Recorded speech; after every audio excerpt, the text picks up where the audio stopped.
common purpose, a higher purpose. After the speech, immigration protesters gathered outside the White House mainly in support of the president's plan. People were chanting, "Obama, amigo." There was one incident outside the White House. Secret Service says a 23-year-old woman was arrested carrying a gun in a holster under her shirt, walking along Pennsylvania Avenue. Christine? All right, Jim Acosta, thanks for that. So now that the president has laid down the immigration gauntlet, Republicans seem unsure how to respond. Some are calling his actions an illegal power grab, but many GOP leaders fear an outright rejection of the president's plan could alienate the fastest-growing group of voters in the nation. Rafael Romo, live from the CNN Center in Atlanta. He's got the reaction for us this morning to the president's primetime address. Good morning, Rafael.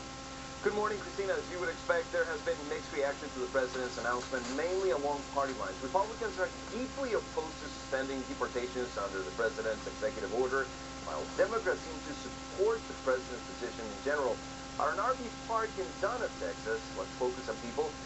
People who heard the news also had a mixed reaction to the president's initiative. A woman says, "It's the land of opportunity. Immigrants should get a break."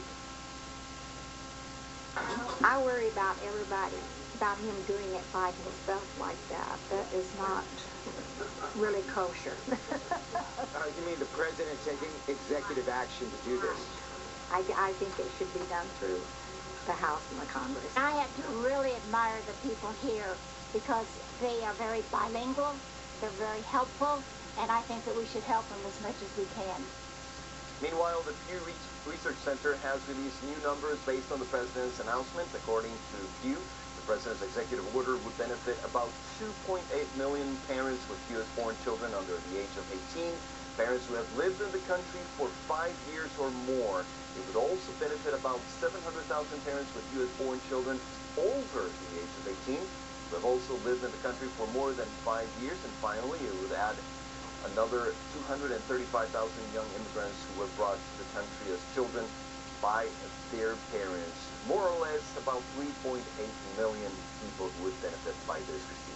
So let me ask you something. If he defers deportations for those groups of people, does he then put them on a track to be able to get a green card? Do they go on a legal track there? If, as the president said before, you pay a fine and you get in line with people who've been waiting legally?